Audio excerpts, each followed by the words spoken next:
Hello, my friends. Welcome back to the channel. Welcome to my patrons if you're seeing this early release monthly forecast. And this, in fact, is the August monthly forecast.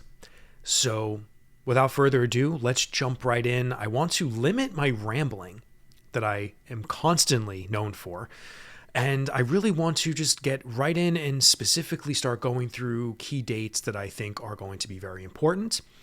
I am going to explain these particular transits and moments to the best of my ability in a more concise, non elaborate way because every one of these transits throughout the month ahead, I will be making separate videos on because everything I will be talking about today excuse me, is significant. Okay, so throughout the month of August, I will be making individual videos on this, but this monthly forecast is to wet your whistle and, of course, to comment on what these potentially will mean, of course. But I just wanted to make that statement before we really get into this. So I do hope you can grab a drink, grab some popcorn. I don't know how long this video is going to be. Knowing me, it might be longer, but we'll see how it goes. Now, what I also want to say before I begin is just to get my own promotions out of the way. If you would like to book a reading with me or anything, if you want to explore who I am and all of my offerings, this, that, and the other thing, check my description box below, click around, take a little bit of a gander and read what's going on down there. My website links are down there. Ways to book a reading with me are down there. My Patreon link is down there. And my Patreon also has my teaching portal where you can purchase pre-recorded classes that I am building a library there, of. And a lot of people who have been taking those classes have been really enjoying more detailed and lengthy teachings of mine.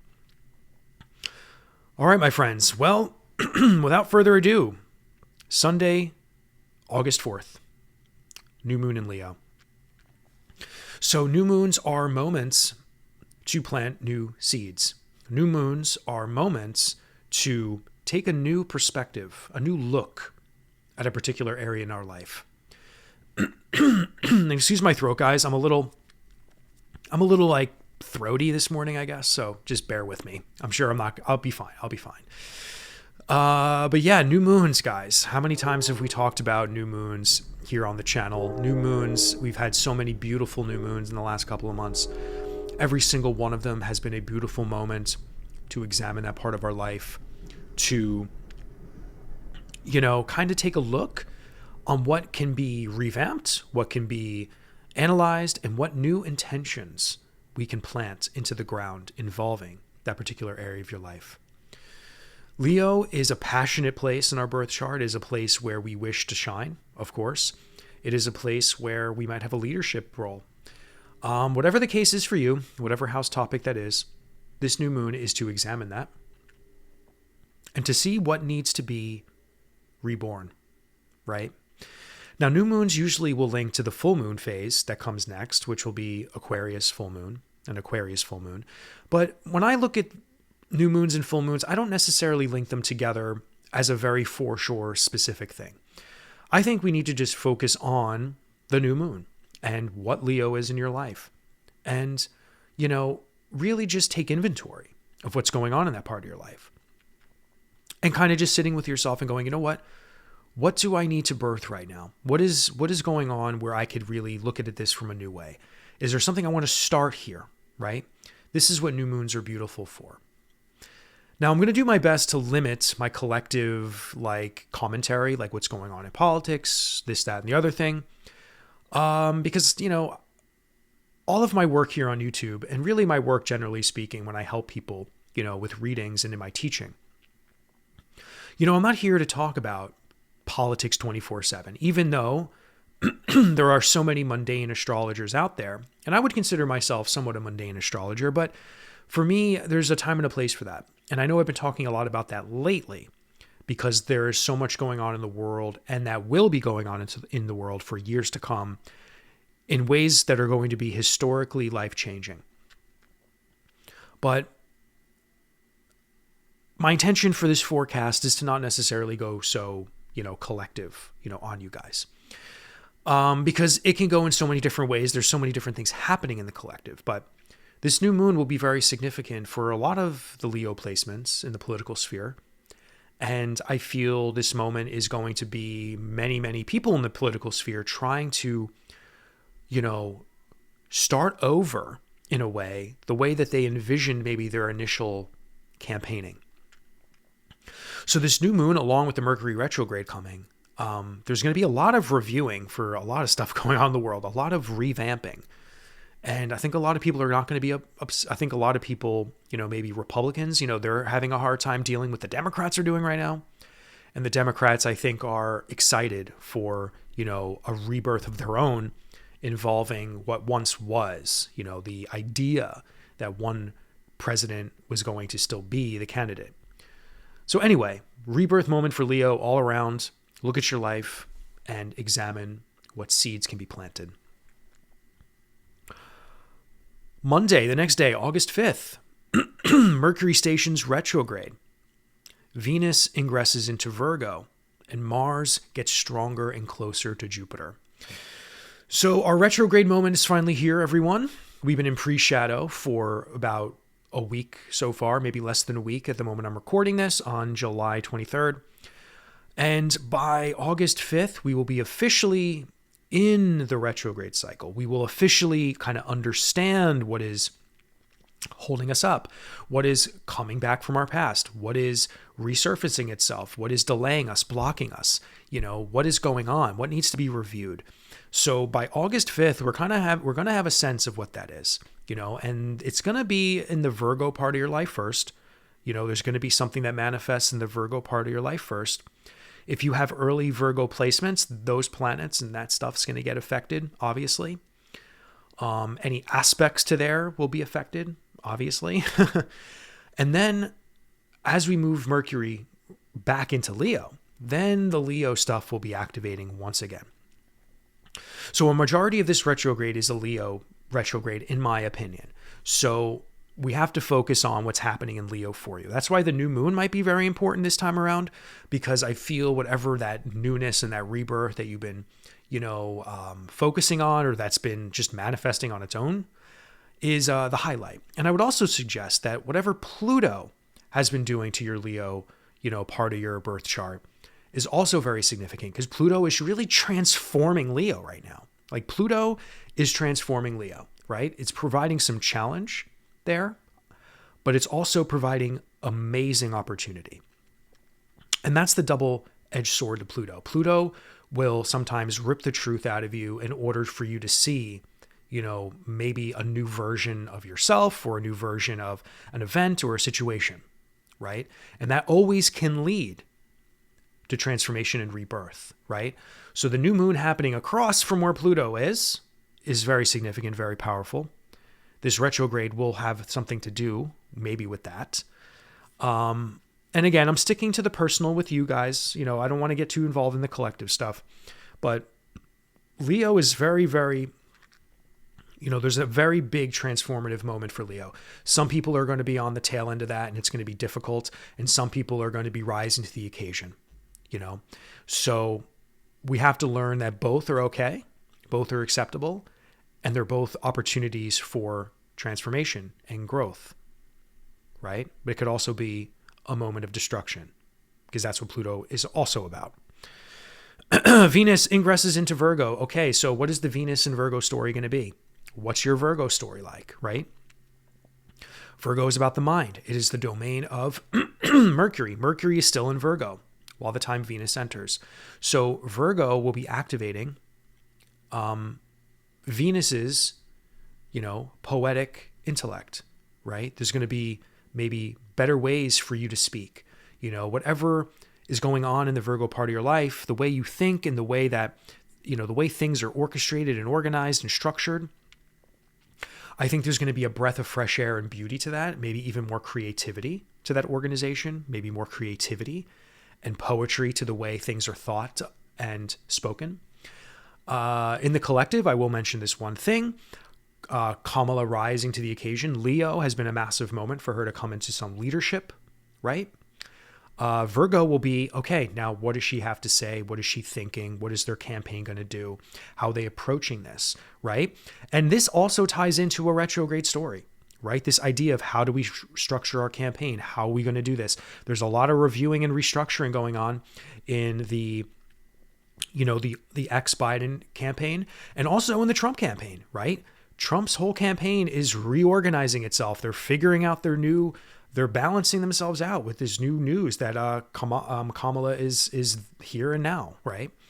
So Venus in Virgo is going to be big for Kamala. It's going to be big for, speaking and thinking, communication. And again, the specifics for you guys, this all has to do with what part of your life's getting activated. But all of us have a Virgo part of our life. And I know in my life, my Virgo part of my life is, kind of part of it's my midheaven, right? So my midheaven really needs, in my career and in my work, I need organization or I will fail. I need to be structured or I will fail. As much as I really kind of deeply am a free spirit, I would say, I would also say that if I don't structure my work, I'm a goner. So for me, Venus entering there, I'm expecting, I don't know, I haven't really thought about it too intensely, but just, I don't know, maybe just a breath of fresh air, maybe just a little bit more receptivity to things in my life involving my work. I feel I might be helping, maybe more women, to be honest with you. I'm feeling like I've been getting a lot more women contacting me for readings. So, and usually it's maybe like a fair balance, but lately all my emails have been more from, women, right? So the feminine is entering my house topic around my 10th house midheaven, right? And that's kind of how I'm seeing it. So, and then Gemini, Mars flying stronger to Jupiter. Yeah. What's the Jupiter Mars story going to be? Jupiter, anything Jupiter's been touching has been a massive event. We've been dealing with massive expansions. We've been dealing with massive, new ideas coming into the world. Just so much is happening in the media sphere. Mars has been amping up the rage and anger in the collective, in the media. Ever since Mars entered Gemini, this is when kind of Kamala came up. And again, after Trump's almost assassination, we had a week where a lot of people were being really sympathetic and like, yeah, horrible thing if that ever happened for real, that would have been horrible for the entire country and the world. So no one should wish any sort of violence ever. But a week later, just like any news cycle, people forget exactly anything and they go right back to their hate speech. They go right back to, all of the crazy, divisive, anger, rage-filled rhetoric. So we're back to that, right? Just turn on the news channel and watch what Trump's campaign is saying. Even on the Democratic side, everyone is starting to throw punches again and they're not holding back. And Mars and Gemini is going to be making a lot of Gemini placements. It's going to bring some anger and rage to some people, especially on the collective, right? But for us, I know in my life, Mars is bringing energy and passion, and I'm feeling more confident in that part of my life. And Jupiter has been bringing me some luck actually in the Gemini part of my life. I've been expanding in a part of my life there that I didn't expect in a good way. I feel like I'm getting a lot of inspiration in that part of my life. So that's also true. This beautiful expansion and the energy and the passion needed to take charge, right? So that's what I have to say about that. Thursday, August 8th, retrograde in Mercury. Mercury retrograde conjuncts Venus in Virgo, sorry. So the retrograde Mercury heading back towards Leo is conjuncting Venus in Virgo. So Venus conjunct Mercury is a common thing. We've been seeing it pretty much all summer. And usually it just means that the beauty of Venus and the receptivity and the creativity and, the lucrativeness that Venus can bring to a conversation and to an essence of something will be hitting the intellect again. I think this is actually a positive moment though, for what the retrograde, chaos can potentially bring. So the beginning of the retrograde, things might be a little overwhelming. Things might be confusing. We might be in that weird moment of like, Jesus, God, like this retrograde, like this story unfolding for me. Like, why is this happening? Like, this is annoying. But Venus might hit that, when it's moving backwards, Venus they'll conjunct. And I feel this could be an easing, of that retrograde moment. I feel there could be like a comfort and a security there, right? So I feel like something might enter that will provide some comfort, to the Mercury retrograde story. And however that's manifesting in the Virgo part of your life. And then Mercury will get back into Leo in a day or so, right?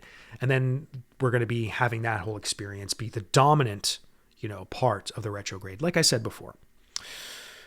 Now, in addition to that, the Sun will be finishing up a sextile to Jupiter and Mars that is pretty much almost very close to being conjunct now. Not yet. There's still a bunch of days before it actually is conjunct, but we're getting there. So Sun and Leo providing that sextile, and Mars and Jupiter providing that sextile. So for me, I think whatever's happening in Gemini, for you, the Sun is going to be providing illumination that will be helpful. I think the Sun will be providing life force to that situation that will be helpful. The Sun loves to provide vitality and, I believe at times, hope, and I think Jupiter being involved, we're going to see, some optimism and hope somewhere. As hard as that might be to believe on the world stage, but in this moment, I'm not necessarily talking about the world stage, okay? I'm talking about us. I think we're going to see,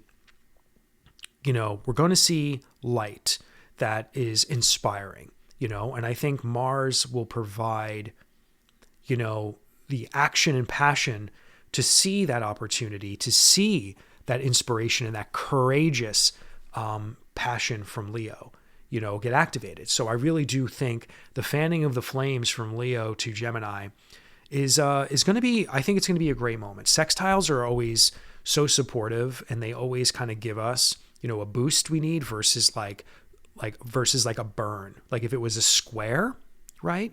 If the Sun was squaring Mars and Jupiter right now, I'd be like, okay, something's going to get scorched. We might feel a burn, something might sting. But the sextile is supportive to me, so I think the Sun will be illuminating the air of Gemini and Jupiter and Mars and providing, I think maybe even a rebirth moment.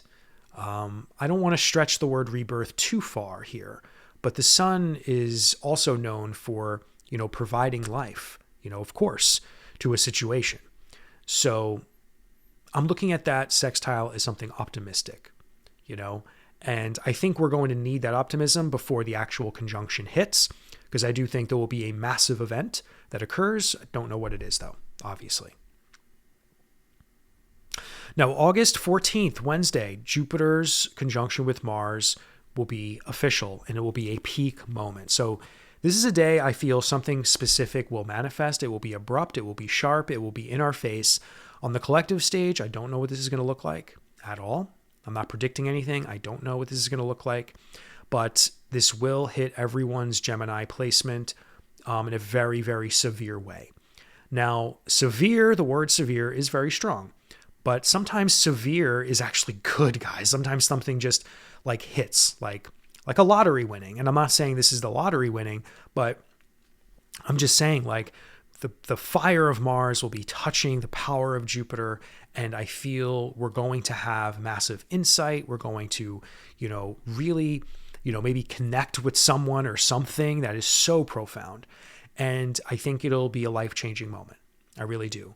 A Mars-Jupiter conjunction in Gemini, this won't happen, probably, I don't know for how many, until Jupiter gets back into Gemini, maybe one day. And I don't really know where Mars will be in the sky during that time period.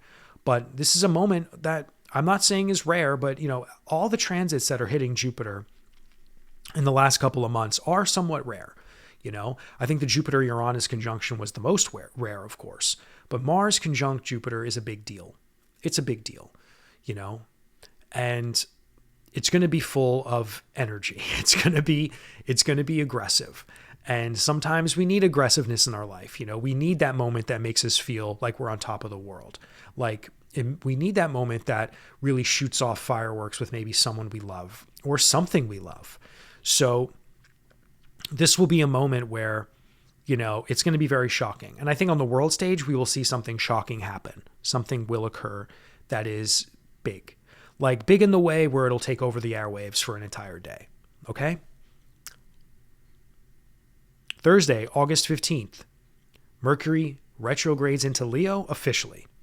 Mars begins its separation from Jupiter. Okay, so Mars is going to be moving on past the Jupiter conjunction. And literally at the same time, Mercury gets back into Leo. So what does this mean? This means that I feel whatever is linked to the Mars-Jupiter conjunction is also linked to the beginning of Mercury's retrograde cycle in Leo itself. These two things are very closely tied together. Okay, so remember how the sun was sextiling Mars and Jupiter in Gemini? Well, I think whatever that sextile positive stuff is all about will be sort of tied in to the retrograde beginning, right? It'll be tied in to the cycle moving backwards. So at that moment, I feel we might already begin to see some solutions to the retrograde cycle itself. Whatever the retrograde issues are, whatever the concerns are, whatever the problems are. I think by the time it literally gets into Leo, right? I think we're going to already maybe have some insight that's like really nice. Maybe not for everybody. Like, honestly, I think Trump's going to have a hard time with this retrograde. I think he's going to have a hard time with his campaigning. I think he's going to have a hard time, just generally speaking. I think his speeches are going to get weird. I think he's going to, maybe even come off like a little dry and stale because he's saying the same thing over and over again. So I think his retrograde cycle with Mercury, and it's also in his first house, he's a Leo rising, is really about like maybe restructuring a new version of himself, like a new speech he can give, or, he has to reorganize the way he, hates somebody new now. He has to start hating Kamala more than Biden, so he needs to redirect his hate somewhere and his rhetorics. So for him, this is massive, right? And maybe it's a positive moment where he kind of figures his shit out and like kind of understands like how he has to approach his campaign. Or this could be a moment where, I don't know, his anger and his rage. Like, again, I feel like Trump might be getting angrier and angrier right now.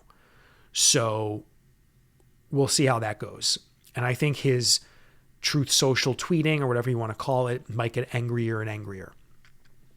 And I think he is very angry with, Kamala's rise. I think this is a moment where there's a lot of anger and rage coming from the Fox media, for example, as well. They're all freaking out right now. So the Jupiter-Mars conjunction will, again, there will be something massive that goes on. And I think this is also connected with the re-entry of Mercury into Leo. And again, I don't know how this is going to manifest, but the major story of the retrograde will be a Leo story. Okay. So yeah, guys, let's move on to Monday the 19th. This is a massive day.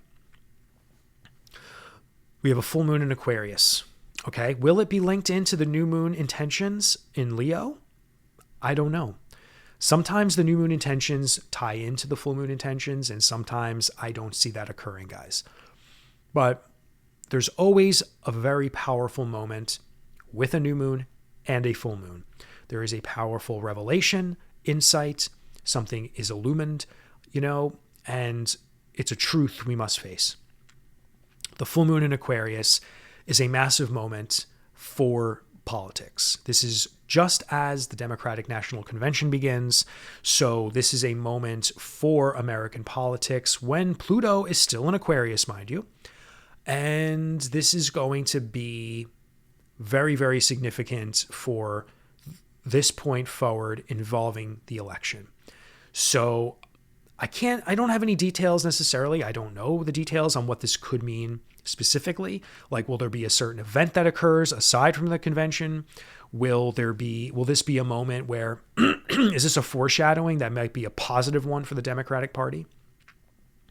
Having a full moon illumine, such a significant moment in history with Pluto and Aquarius during this full moon as well. Because we're never going to have a full moon. Well, no, we'll have a full moon again with Pluto and Aquarius. What am I saying? We might never have a full moon again when it's at 0 degrees Aquarius, though. And this is a significant thing to mention. So this will be a defining moment for the election, okay? I don't know if anything else will happen on the world stage. In your own personal life, where's Aquarius, right? This will be highlighted. There will be something that is revealed to you. You will be revealed something involving, that house topic in your life. And usually Aquarius in our life represents a way that we do something maybe more in a unique way. We might have more unique perspectives. We might have structure in that part of our life that we do, in a way that might be a little unconventional to someone else. We might be, even a little rebellious or standoffish in that part of our life.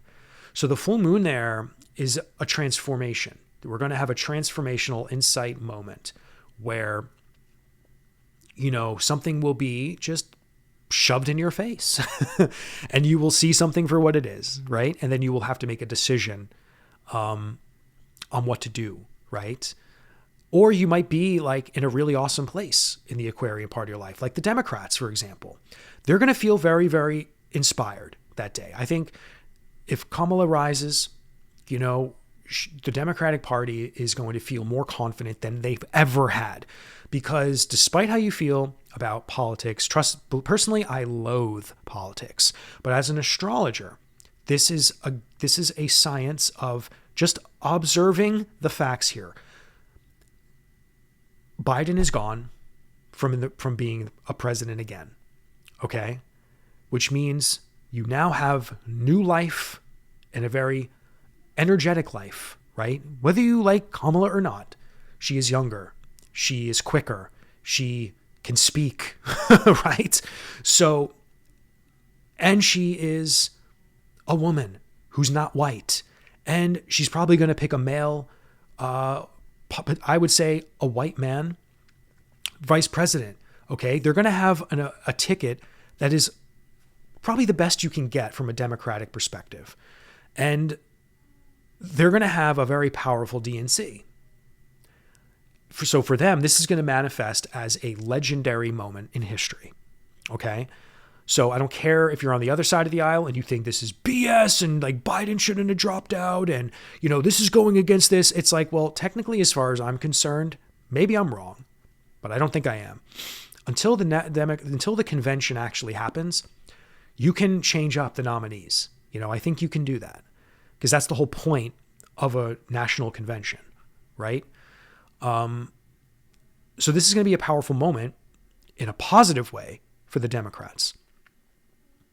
And Pluto is there to transform the future as we know it. So I'm not predicting that Kamala might win this election, but if there's already any sort of indication that she has the potential to, any astrologer can tell you that Pluto being in Aquarius for them is a good omen, right? At least for now. So, but again, Pluto is tricky. It can also transform you for the worse, right? So that's all I have to say, guys, about that. But Pluto is a very big player. I will say that with this full moon in Aquarius. So something will also be very transformative in your own life. Something will be changed forever there, I think. Because Pluto will be changing our Aquarius part of our birth chart forever. Something will radically change over the next 20 years of our life, All right, so moving on, Thursday, August 22nd, the sun ingresses into Virgo. Okay, so the sun is finally out of Leo, its domicile, and into the realm of Mercury. So when the sun is in Leo, this can, of course, mean many things, but the life force of the world will be focused on the mind, on communication, on analytics, on strategy, on orchestration of things that are very earth-like, Things even medically might arise, on the collective stage. So we could see some medical, innovations or things in the world that just kind of, I don't know how that manifests. Maybe someone profound will get sick, But again, I'm not saying Virgo is all about health, guys. This is really about, in this moment, I think for a lot of us, and depending on what area of your life Virgo is in, the sun will be providing, life force there. If you've been feeling depressed in that part of your life, or if you've been feeling down and out or uninspired, the sun entering that part of your life will provide maybe that boost you need, right? So the sun in Virgo, I think, is a beautiful place because it really will allow us to maybe illumine our psyches. I feel like our mind will be a little sharper. I feel the retrograde, actually, what's going on in Leo, whatever that still is. The sun in Virgo will, I feel, I feel like the problem solving and the solutions will be in full force, especially since that, when the sun enters Virgo. So that's why overall, I'm not really seeing this Mercury retrograde as something catastrophic. I'm seeing this Mercury retrograde as insightful. I think it's a much needed pause and delay. I think it's a pause and delay that is necessary, and it is a positive course correction or revelation for something, right? And I think the retrograde being in Mercury is also inspiring. I think it's like a much needed review and reassessment that ultimately can turn out to be, beautiful in the most Leo of ways. Because Leo just wants to figure out the problem. It wants to get back on track. It wants to be inspired. It wants to be passionate. It wants to have fun. And it wants to be leader. It wants to be a leader there. It wants to, feel empowered, right? So the sun going into Virgo, I think, is just going to provide more insight, and more clarity, on a mental level, collectively speaking, but specifically involving whatever area of your life, Virgo is doing.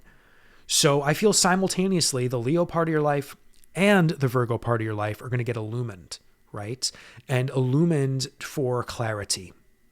So that's really all I'm going to say about that, guys. I will, again, in my future videos for August, we're going to touch on a lot of this stuff in individual videos. So I will talk more about Virgo season, of course. Now, Wednesday, August 28th, Mercury is at its direct station degree of 21 degrees, its last degree retrograde, its last day retrograde. So, I didn't really have to mention this, but I kind of just always like to just remind people like, hey, Mercury is where it's going to be, and it's not retrograding anymore further back, right? So we're taking this all the way back to the beginning of the pre-shadow, which began in the second week of July. So at this point, on August 28th, we are literally at the same place and time we were the second week of July, when the pre-shadow started. So again, I feel that maybe if you can recall what was going on in the second week of July, maybe some of that stuff is back now. Maybe some of that stuff is, again, maybe some of those times in your life were really where the problem started, right? Maybe some of you during the pre-shadow is really when the problems started bubbling up and manifesting. And it's taken maybe you this entire retrograde cycle to kind of, take care of those problems and understand them and fix them, So the last day of this retrograde is just a reminder that this is the last day and we're back to where we were in mid-July, right? So I just wanted to mention that, because that's also just very fun to say, hey, it's the last day.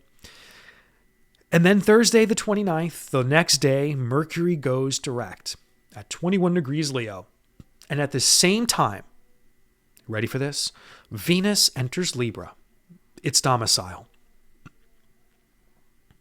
So the day Mercury goes retrograde, or the day Mercury goes direct, Leo 21 degrees, in the sign of when the feminine rose, when Kamala became,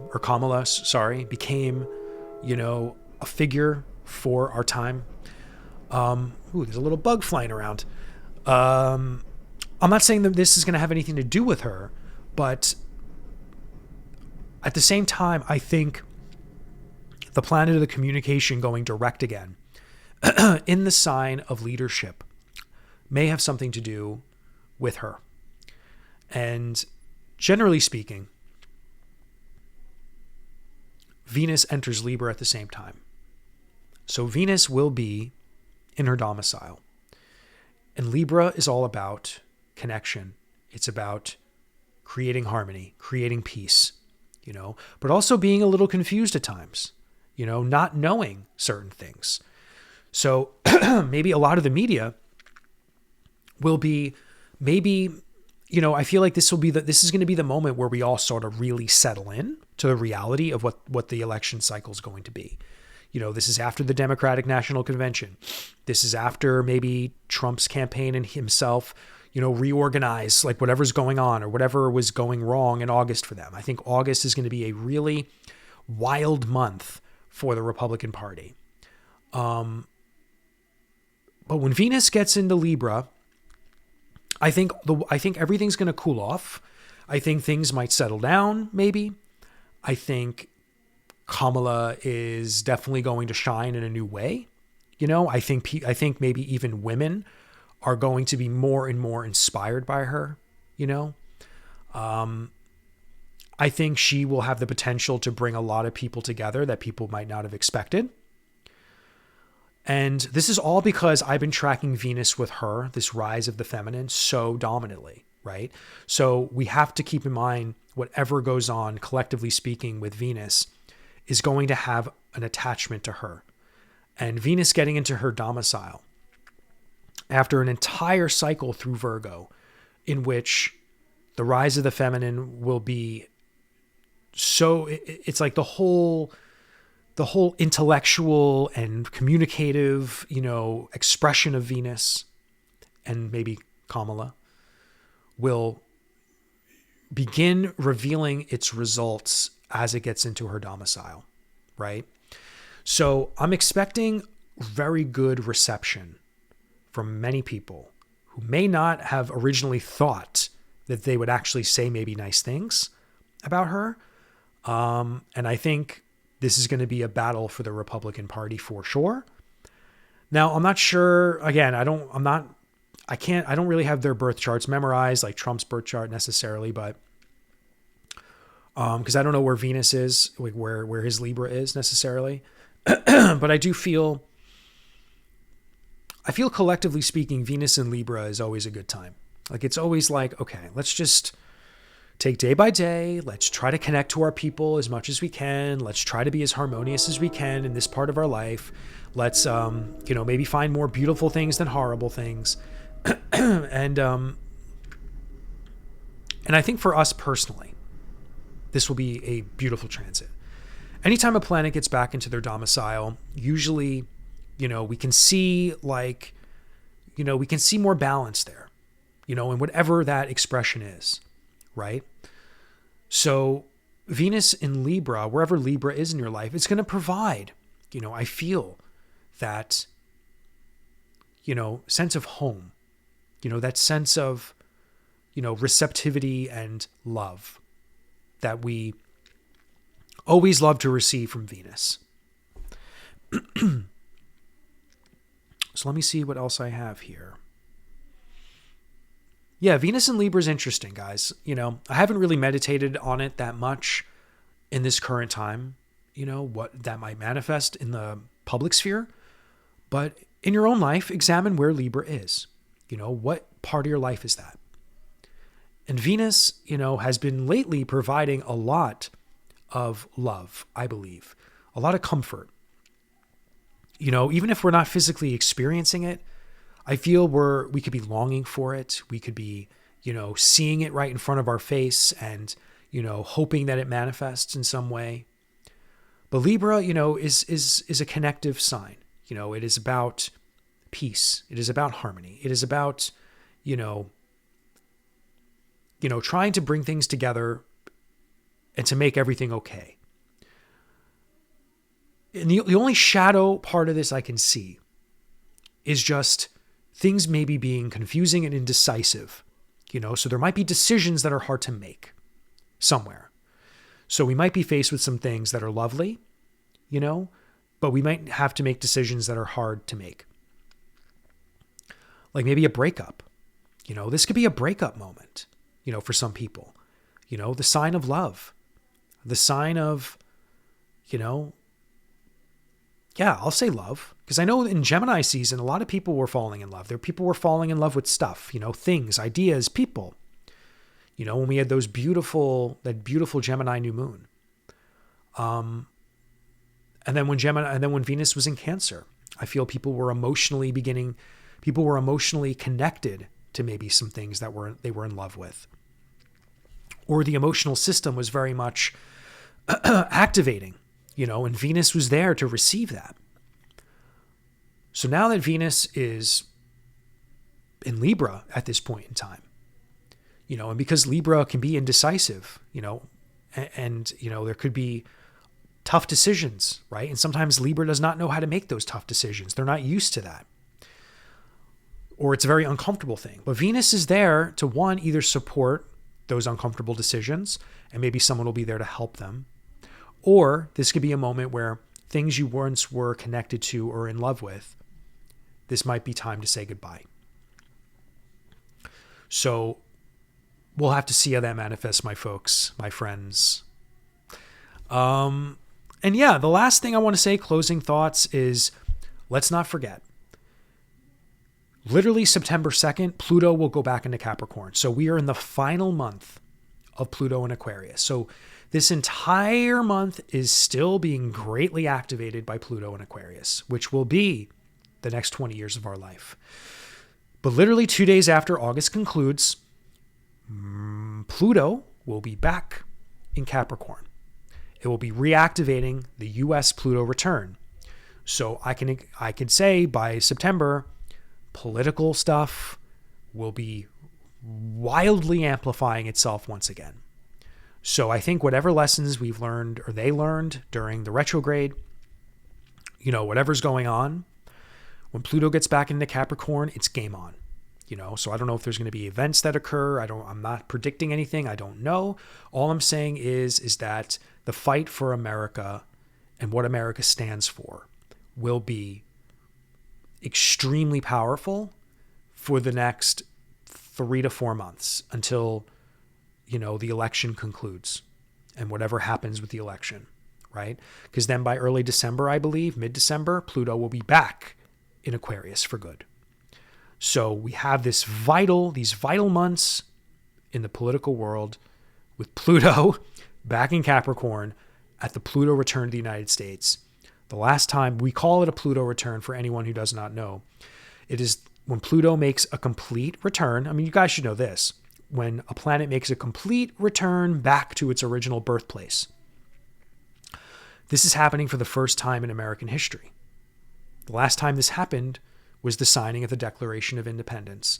The rhetoric has been save democracy. Democracy is at risk, under threat. Serious allegations, coming from both sides. Is there truth to it?